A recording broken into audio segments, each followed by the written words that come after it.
Muy bien, vamos a entrar a la palabra de Dios, la primera carta del apóstol Pedro, la epístola universal del apóstol Pedro, su primera, en su capítulo número 1, versos del 3 al 7. ¿Listos? Muy bien, dice la preciosa palabra del Señor así, en el nombre del Padre, y del Hijo, y del Espíritu Santo. Bendito el Dios y Padre de nuestro Señor Jesucristo, que según su grande misericordia nos hizo renacer para una esperanza viva por la resurrección de Jesucristo de los muertos, para una herencia incorruptible, incontaminada e inmarcesible, reservada en los cielos para vosotros, que sois guardados por el poder de Dios mediante la fe, para alcanzar la salvación que está preparada para ser manifestada en el tiempo postrero, en lo cual vosotros os alegráis, aunque ahora por un poco de tiempo, si es necesario, tengáis que ser afligidos en diversas pruebas, para que sometida a prueba vuestra fe, mucho más preciosa que el oro, el cual aunque perecedero se prueba con fuego, sea hallada en alabanza, gloria y honra cuando sea manifestado Jesucristo. Padre, delante de ti, Señor, estamos en esta tarde. Te damos, Señor, muchas gracias. Gracias por esta hermosa bendición, por este enorme privilegio, Señor, de estar aquí en tu casa. Gracias, Señor, por la bendición de poder estar delante de tu pueblo ahora y ser el portador de tu preciosa palabra. Padre, para esto te pido, Señor, que me uses.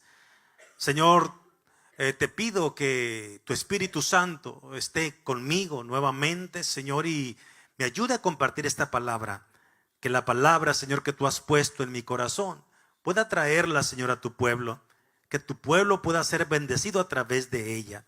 También te pido que prepares, Señor, cada corazón, para que al escuchar tu palabra, Señor, pueda convertirse en un lugar de tierra fértil, donde la semilla de tu palabra pueda llegar, pueda ser sembrada, germinar y cumplir el propósito para el cual tú le envías. En el nombre de tu Hijo amado Jesús, te lo pido y te doy muchas gracias. Amén y amén. Gracias a Dios. Siéntese, hermano, por favor, unos minutos.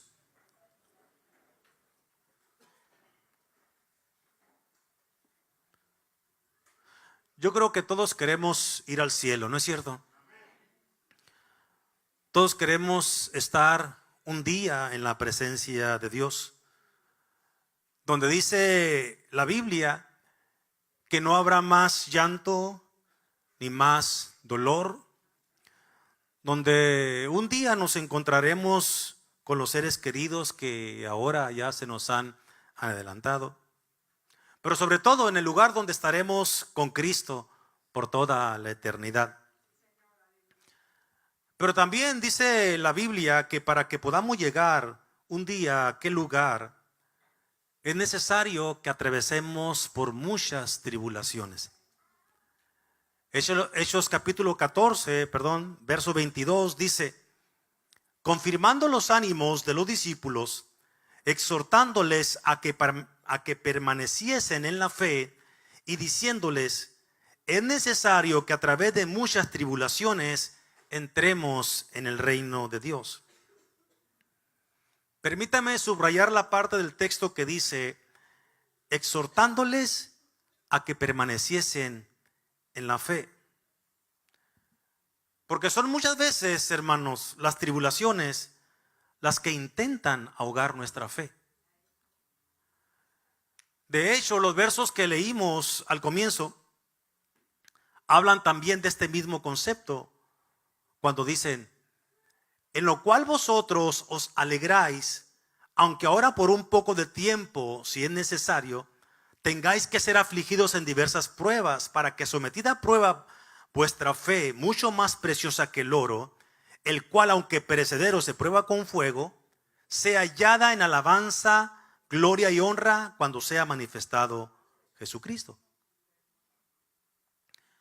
La verdad que hace notar el apóstol Pablo en el libro de los Hechos y el apóstol Pedro en su primera carta es que para entrar en el reino de los cielos nuestra fe será probada.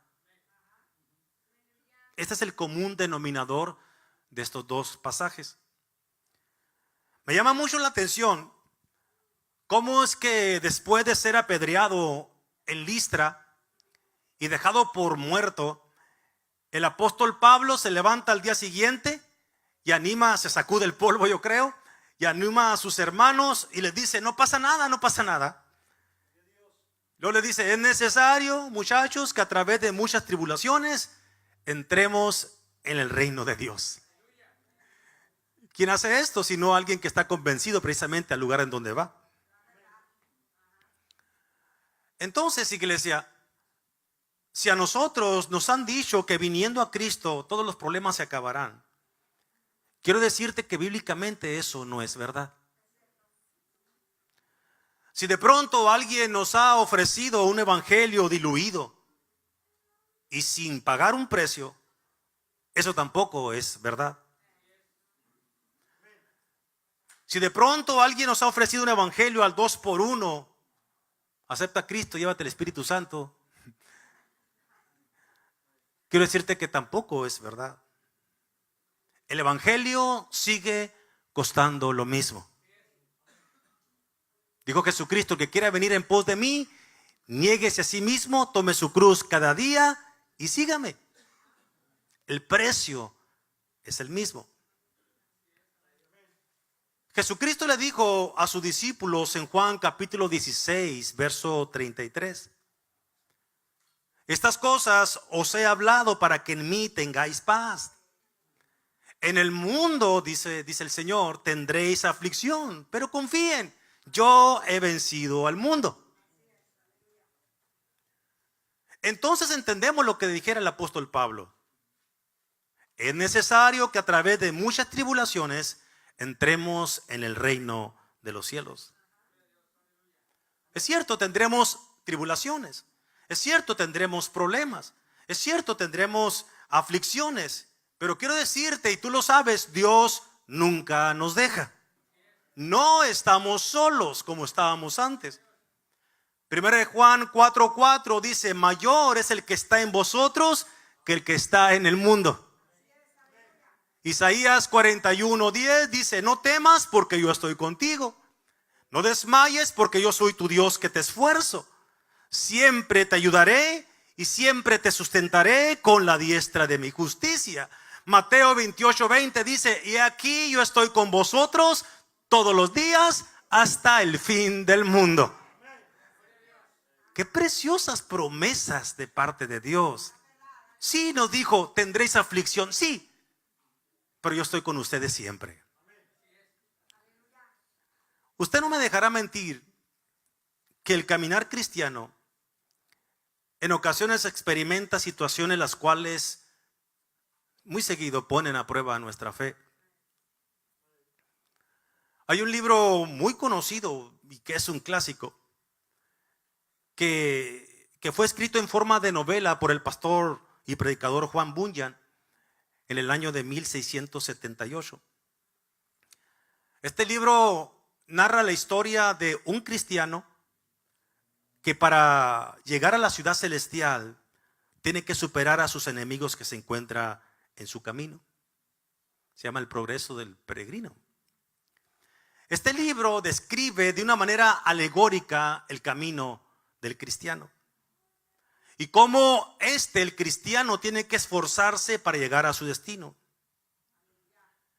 Y así como describe este libro el camino del cristiano hacia la ciudad celestial que se menciona en el libro, así es en verdad, hermano, la vida real. Así es nuestro camino. Así es nuestro transitar. Tomando en cuenta su origen, yo encuentro 3 tipos de tormentas, de adversidades o de problemas por las que yo creo que todos hemos atravesado en algún momento de nuestra vida, en nuestro caminar por este mundo. Estos 3 tipos de tormentas yo encuentro que son las tormentas provocadas por Dios, las tormentas provocadas por uno mismo y las tormentas provocadas por Satanás. Amén. En primer lugar, las tormentas provocadas por Dios. Estas tormentas son para aquellos que desobedecemos y en su intento por hacernos regresar, Dios la levanta. O Dios levanta la tormenta. Es el caso de la tormenta que se levantó cuando Jonás se embarcó rumbo a Tarsis. La Biblia dice que aun cuando Dios le dijo al profeta que fuera a predicar a Nínive, Jonás compró su boleto en sentido contrario y se va rumbo a Tarsis. Tarsis era uno de los puntos más distantes conocidos. Era el punto contrario a donde Jonás había sido mandado. Dios le dijo, ve a Nínive. Pero Jonás tomó un destino opuesto y se embarcó rumbo a Tarsis. Jonás estaba huyendo de la presencia de Dios.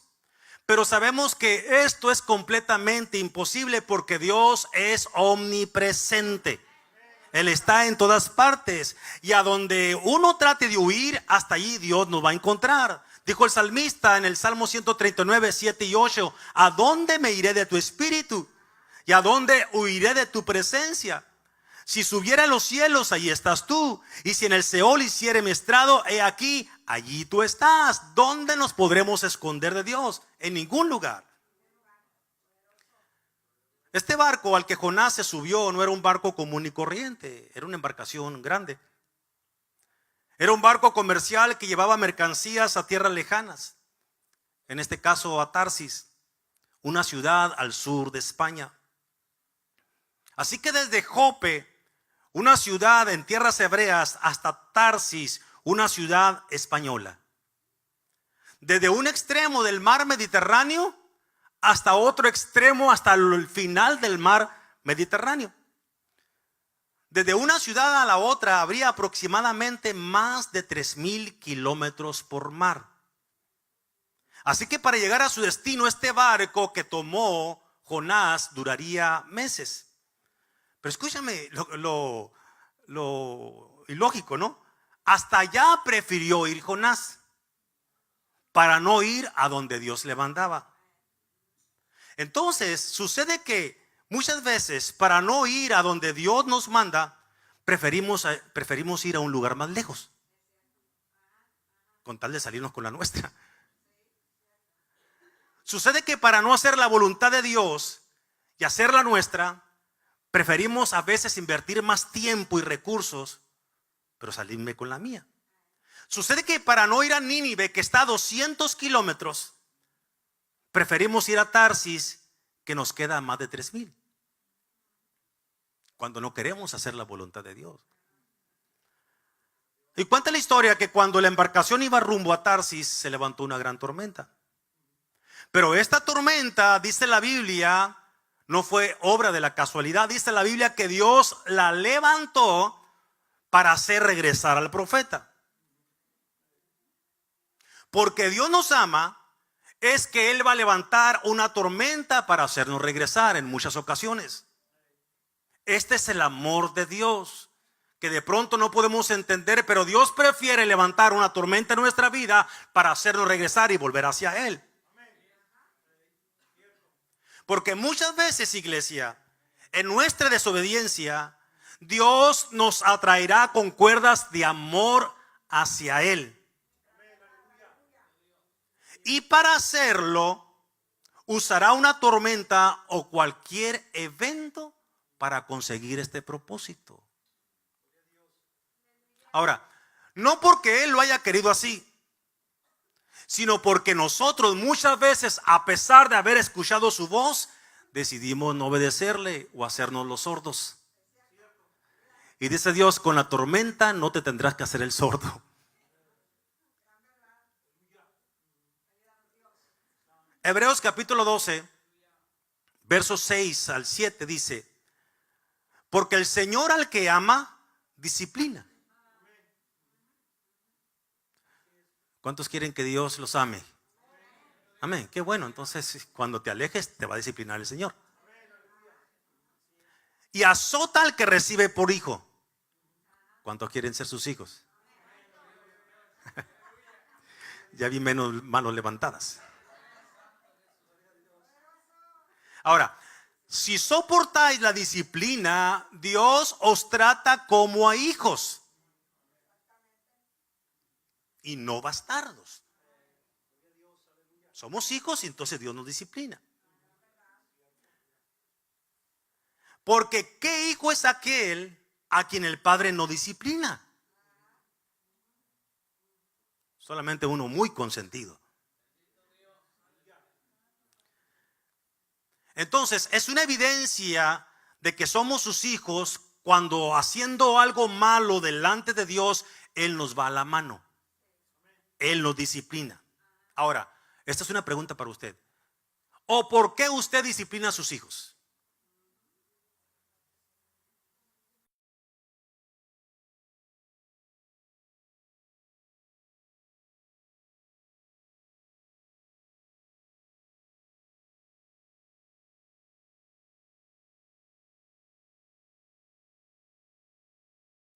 Lo disciplinamos porque los queremos, porque los amamos, porque queremos lo mejor para ellos, pues Dios hace lo mismo con nosotros. Así que cuando Él te discipline, dale la gloria y la honra al Señor, porque Él te ama. Cuando Él te disciplina, no voltees hacia arriba y dile, ¿por qué Dios? Dios te va a decir, ¿y por qué disciplinas tú a tus hijos? Es lo mismo que estoy haciendo contigo. Lo hago porque te amo, porque quiero lo mejor para ti. Y como dicen las madres de familia, esto me duele más a mí que a ti, ¿no?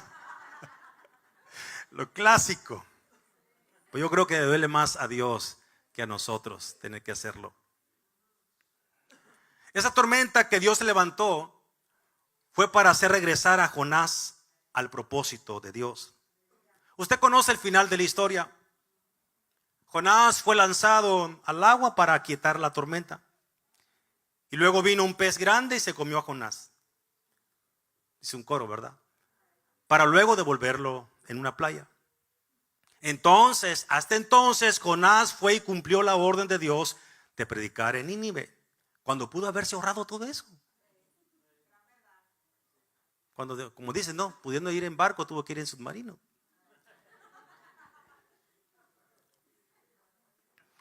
Hay tormentas que Dios levanta en nuestra vida para que regresemos a su propósito. De pronto esas tormentas nos simbran y nos hace volver en sí. Como le sucedió a aquel hijo pródigo al encontrarse de pronto lejos de la casa de su padre y deseando comer de lo que comían los cerdos que él estaba cuidando. Dice la palabra que hasta entonces volvió en sí. Muchas veces, hermano, hasta que tocamos fondo, nos damos cuenta en realidad de lo que hemos perdido lejos de la casa del Padre. A veces solo y hasta entonces solamente son esas tormentas las que cambian nuestra actitud y nuestra conducta. Porque no lo quisimos hacer, lamentablemente, a través de la palabra que Dios nos habló muchas veces. Ese fue el caso de Jonás. Hay un canto del grupo Barak que en realidad es una oración. Mi esposa me parece que en una ocasión lo puso aquí. Y me gusta mucho este canto. Y él está pidiendo, el que está cantando o el que hizo este canto, está pidiéndole a Dios. Y le dice a Dios, si notas que aprendí a andar solo, si notas que aprendí a vivir sin ti, si notas algo así, que solo dependo de mí, si notas que las cosas importantes perdí por hacer todo a mi modo, si notas algo así, que solo dependo de mí, corrígeme y hazme ver. Hazme saber que no estoy bien. Háblame, no me dejes continuar. Háblame que es por mi bien. Háblame y hazme saber que yo estoy mal. Háblame, por favor, corrígeme. Y aunque duela, hazme volver al camino donde un día caminé. Qué preciosa oración. Dale fuerte el aplauso al Señor.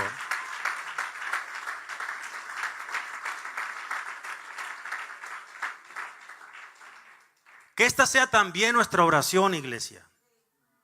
Aunque duela, hazme volver al camino donde un día yo caminé. En segundo lugar, Yo encuentro que la segunda clase de tormentas o dificultades que se presentan en nuestra vida son originadas por nosotros mismos. Es decir, por nuestras malas decisiones, por nuestra mala siembra, porque hemos decidido mal. Aquí nada tiene que ver ni Dios ni el diablo.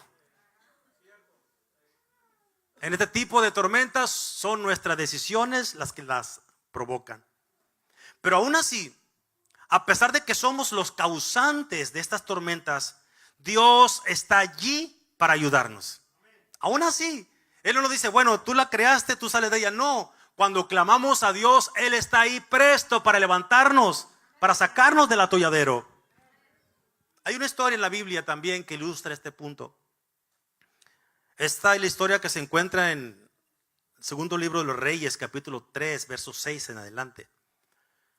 Acerca del rey Joram, rey de Israel, que pide ayuda de 2 reyes más para ir a la guerra en contra de Moab. Este rey Joram iba a la guerra en contra de Moab porque el rey de Moab se había rebelado y ya no quería pagar tributo a Joram, rey de Israel. Entonces Joram, para hacerse más fuerte, invitó a otros 2 reyes a la guerra. Invitó a Josafat, rey de Judá, y también invitó al rey de Edom. Y cuando van a salir rumbo a la guerra, un rey le pregunta al otro, ¿por cuál camino nos vamos? ¿Por cuál camino iremos? Y Joram entonces, el rey de Israel, tomó la decisión y dijo, iremos por el desierto. Entonces, estos hombres decidieron ir por el desierto. 7 días de camino y de pronto se dan cuenta que ya no tienen agua. Y cuando los 3 reyes se dan cuenta que les falta el agua, los 3 reaccionan de manera diferente. Primero, el rey Joram, cuando se da cuenta que ya no tenían agua, dice en el verso 10, que ha llamado Jehová a estos 3 reyes para entregarlos en manos de los moabitas. Déjame parafrasear lo que dijo Joram. Joram está diciendo, está implicando, ahora lo entiendo. Dios nos trajo hasta aquí para matarnos en el desierto. Ese es el plan de Dios. Es que quizás decía Joram o pensaba Joram, es que ha sido la voluntad de Dios que atravesemos por este desierto. Él me trajo hasta aquí porque quiere tratar conmigo, algo quiere enseñarme. Pero ahora la pregunta es, ¿quién decidió ir por el desierto? ¿Fue Dios? ¿Satanás? No, fue Joram. Él quiso ir por el desierto. Él decidió ir por ese camino. En el verso 8, ahí vemos la prueba. Joram dijo, iremos por el desierto. Pero ahora Joram le echa la culpa a Dios. Para eso nos has traído hasta aquí por el desierto, para matarnos, para quitarnos la vida, para ponernos delante de los moabitas. Joram es una de las personas que no asumen responsabilidad por sus decisiones. Y cuando las cosas salen mal, o hay problemas, o hay tormentas, lo atribuyen a un trato de Dios. Y dicen, es que Dios está tratando conmigo. Cuando en realidad es la cosecha de una siembra que hemos hecho. Y no el trato de Dios. Y lo que nos queda en ese momento, honestamente, hermanos, es aceptar nuestra responsabilidad para entonces cambiar. Porque de lo contrario, viviremos la vida pensando que todo lo malo que nos sucede son tratos de Dios, cuando en realidad son consecuencias de nuestras malas decisiones y nunca aprenderemos a tomarlas. Decidimos mal, es que Dios está tratando conmigo. Nos metemos en problemas, es que es plan de Dios. No, ¿qué plan de Dios? Es que uno por necio se metió en ese problema, por sus malas actitudes, por sus malas prácticas.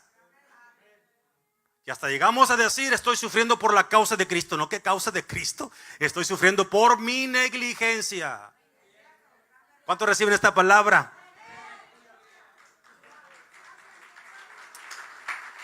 Si nosotros solitos Si nosotros solitos decidimos caminar por el desierto, entonces, hermano, lo lógico es que esperemos la sequía.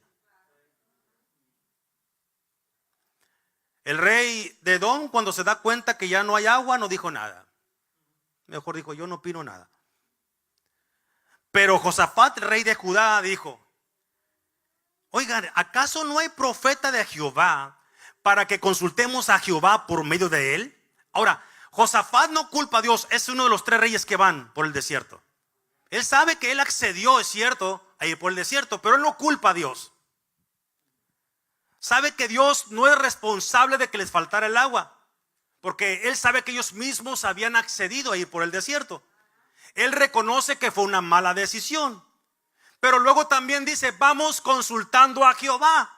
Aún en medio de nuestras malas decisiones, nuestras malas prácticas, vamos consultando a Dios.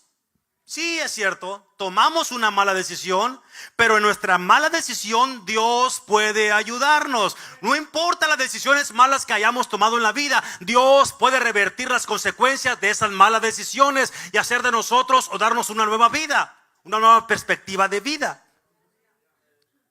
Cuando tenemos el valor de reconocer que hemos decidido o sembrado mal y que lo que estamos viviendo son consecuencias de ello, entonces Dios desciende para socorrernos y para tendernos la mano.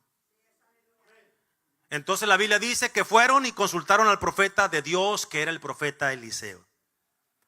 Y cuando estaban frente al profeta Eliseo, el profeta les dijo: tráiganme un tañedor. Un tañedor era una persona que tocaba un instrumento de cuerda.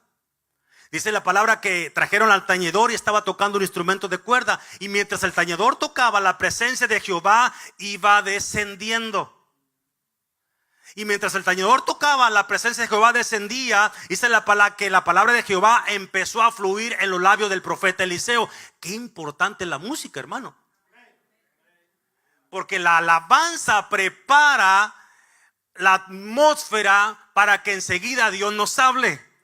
Porque cuando hay tañedores ministrando antes, Dios está preparando al que va a hablar para que la palabra de Dios fluya a través de sus labios y el pueblo pueda ser bendecido.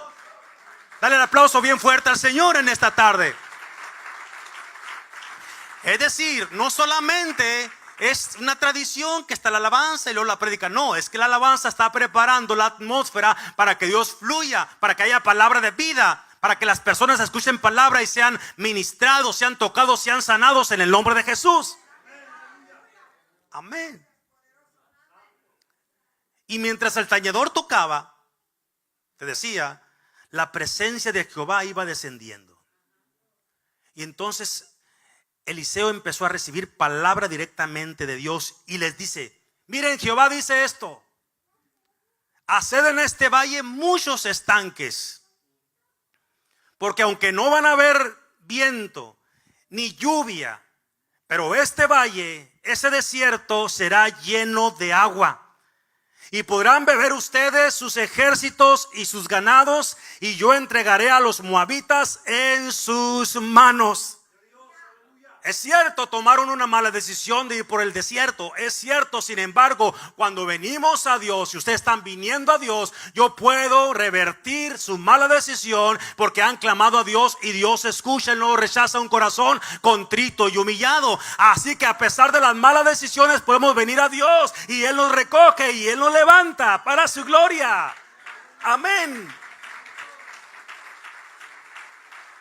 Pero dice Eliseo: hagan estanques. Y yo me imagino que empezaron a hacer estanques, piscinas, pollos.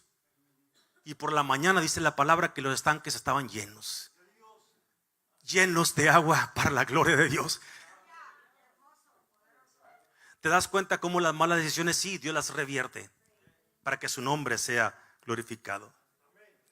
Ellos hicieron estanques, Dios los llenó de agua al día siguiente y les dio la victoria sobre Moab. Hay ocasiones, iglesia, en que uno mismo es el que se mete en los desiertos. Pero aún así, Dios está dispuesto a sacarnos de allí cuando reconocemos que hicimos mal. Y como te decía, no es que estemos sufriendo por la causa de Cristo. No es que sea muchas veces un trato de Dios con nosotros. No es que el diablo esté en medio del asunto, es que nosotros mismos en ocasiones hemos levantado esa tormenta. ¿Cuánto le dan la gloria y la honra al Señor? Amén. En tercer lugar y por último, yo encuentro que la tercera clase de tormentas o dificultades que se presentan en nuestra vida son originadas por Satanás. Que el Señor lo reprenda. La Biblia dice en el Evangelio según San Marcos, su capítulo 4 y también su capítulo 5, que después de estar predicando en la región de Galilea, cuando llegó la noche, Jesús le dijo a sus discípulos: pasemos al otro lado. Al lugar al cual se refiere Jesús cuando dice pasemos al otro lado era la región de Gadara, la tierra de los Gadarenos. Entonces Jesús cruza de la ribera de Tiberiades, hacia Gadara. Y dice la palabra que durante el trayecto Jesús se duerme cómodamente en la popa de la barca en la cual él iba. La popa, que es la parte trasera de la barca, la proa es la de enfrente, ¿verdad? La popa es la de atrás. Según datos geográficos y por historiadores, se sabe que la parte más segura para cruzar el mar de Galilea o el lago de Genesaret, que es el mismo, la parte más segura es precisamente esa donde Jesús lo hizo. Es decir, de la región de Tiberia hacia Gadara, es la parte más tranquila. Se sabe que son las aguas más tranquilas de ese mar. Y en aquel entonces todos usaban esa ruta para cruzar de un lado a otro. ¿Por qué? Porque no había tempestades en esa área, porque no se levantaban vientos, porque sus aguas eran muy tranquilas. Tan es así, tan tranquilas eran sus aguas, tan es así que Jesús durante una parte del trayecto pudo dormir tranquilamente. Solamente con el vaivén, ¿no? Yo creo, del movimiento de la barca. Pero la Biblia dice que a mitad del camino se levanta una tormenta y los vientos y las olas estaban por hundir la barca. Entonces dice la historia que despiertan a Jesús, porque ya estaban atemorizados los discípulos, porque parecía que las olas y el viento y el mar hacían que la barca se hundiera. Entonces Jesús se levanta, reprende al viento y le dice al mar: cállate, enmudece. Y la tempestad, el viento y el mar enmudecieron. Entonces Jesús le dice a sus discípulos: ¿por qué están asustados? ¿Por qué no tienen fe?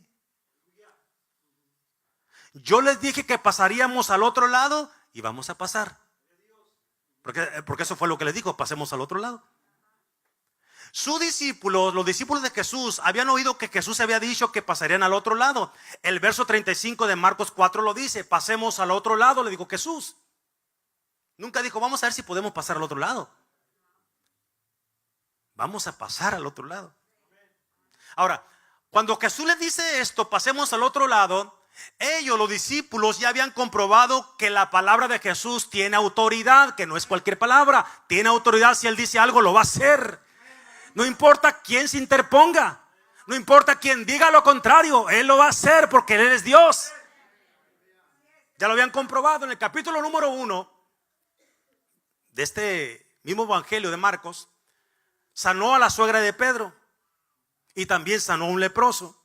En el capítulo número 2 sana a un paralítico. En el capítulo número 3 sana a un hombre que tiene una mano seca. En Lucas capítulo 4, antes del evento de la tempestad, la misma gente decía: ¿qué palabra es esta que con autoridad y poder manda los espíritus y salen? Y otros tantos milagros más que habían escuchado los discípulos que Jesús estaba haciendo, aún palabras que Él estaba diciendo. Así que habían comprobado que la palabra de Jesús tiene poder. Ahora la pregunta para nosotros es: ¿cuántos hemos comprobado lo mismo? ¿Cuántos hemos comprobado que la palabra de Jesús tiene todo poder? Que cuando Él dice una palabra, no hay poder que se interponga a esa palabra. Aquel hombre le dijo: solamente di la palabra y mi siervo va a sanar. No es necesario que vayas, porque este hombre sabía que la palabra de Jesús tiene todo poder y toda autoridad, como tú y yo también tenemos que saberlo. Su palabra tiene todo poder. Ellos escucharon a Jesús que les dijo: pasemos al otro lado. Tú y yo hemos escuchado también lo mismo. Un día que venimos al Señor, también el Señor nos dijo: pasemos al otro lado. Y si yo estoy con ustedes, ¿quién contra ustedes? Y vas a salir al final de la orilla, porque durante todo el camino, a pesar de que se levantara la tormenta que se levantara, aún así yo voy a estar contigo, dice Dios. Pasemos al otro lado. Dios le ha dicho a Trini: pasemos al otro lado. Dios me ha dicho a mí: pasemos al otro lado. Y yo voy a creer que esta verdad se va a cumplir, esta palabra se va a cumplir cuando un día esté en la presencia de Dios. Y voy a recordar: Señor, un día me dijiste: pasemos al otro lado. Y ya estamos del otro lado. Y ya estamos acá donde un día tú me prometiste. Aleluya, la gloria y la honra son para mi Señor. Amén.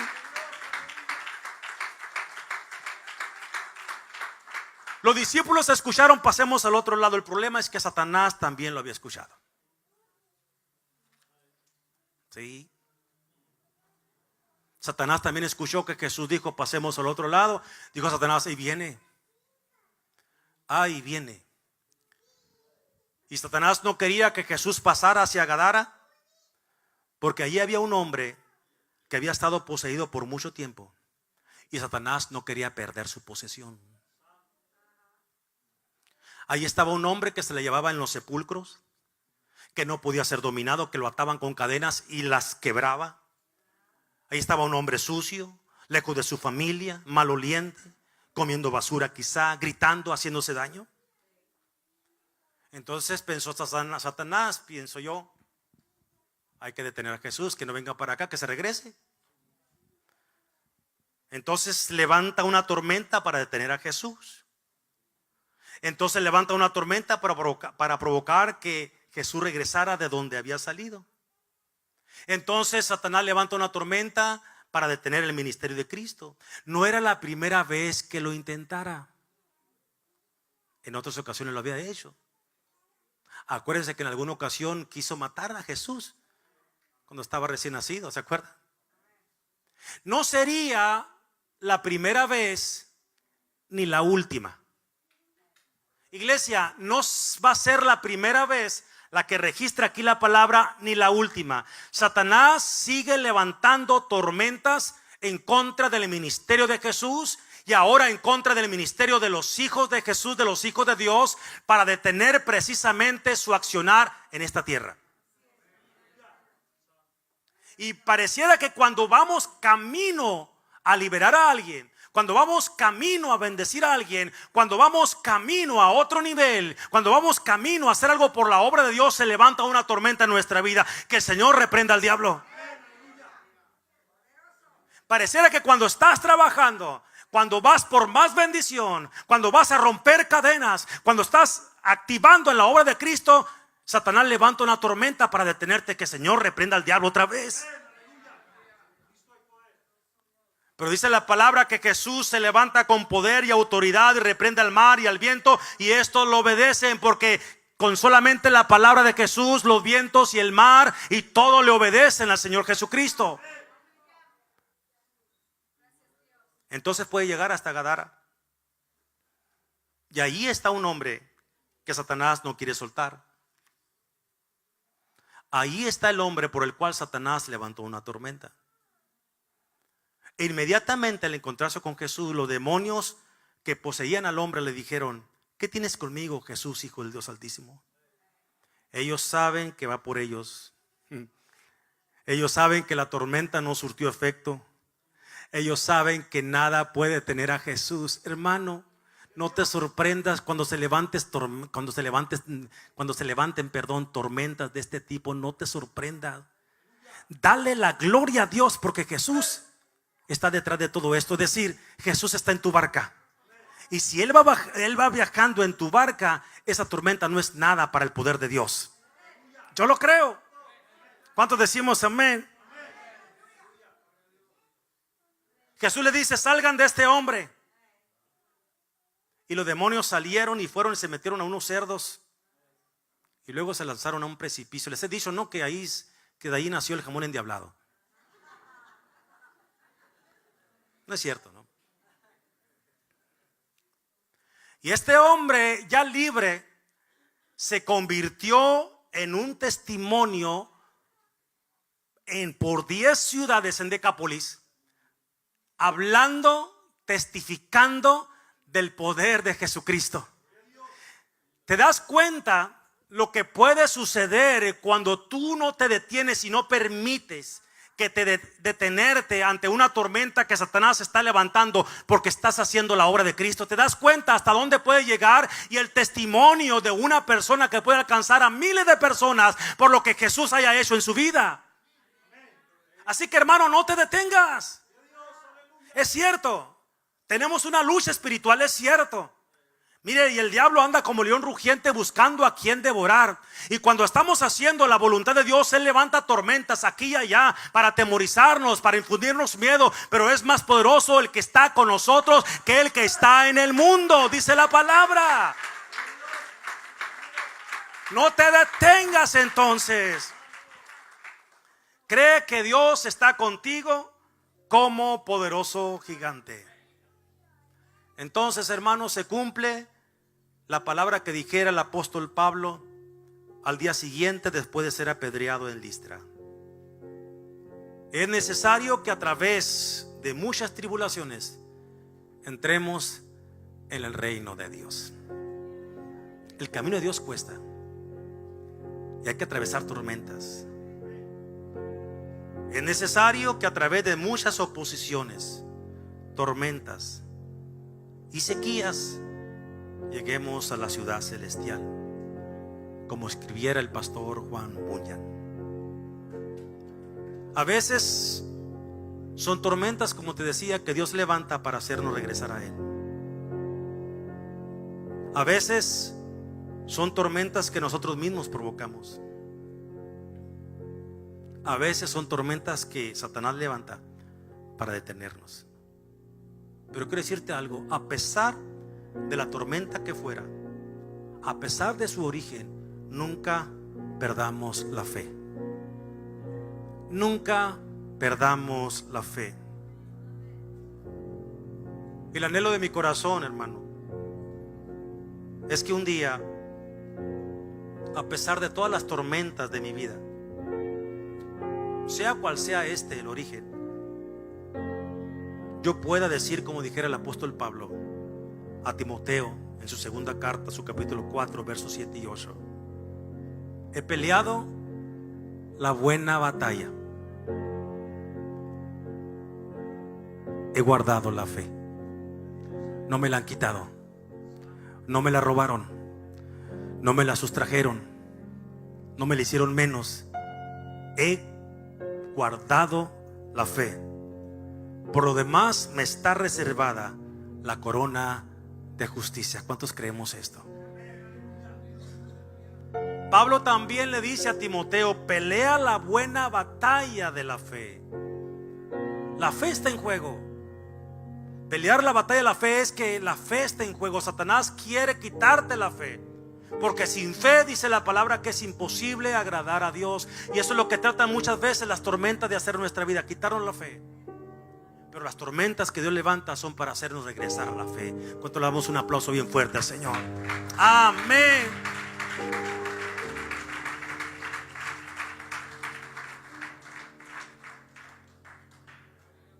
Yo no sé cuántos años tengas tú en el camino de Dios. Yo tengo aproximadamente 40. Y durante este tiempo Dios me ha enseñado muchas cosas. Durante este tiempo, lamentablemente, he visto que gente viene y que gente va. Que gente hasta este momento no puede decir: he guardado la fe, porque algo sucedió en el trayecto. Porque quizá Satanás levantó una tormenta y en lugar de llegar a Gadara, mejor se regresó. Quizás dijo: esto no es para mí. O quizá las malas decisiones hicieron que se levantara una tormenta en su vida, de la cual nunca pudo recuperarse, nunca pudo salir, o no tuvo la capacidad de clamar a Dios, como lo dijo Josafat, como lo hizo Josafat, el rey Josafat.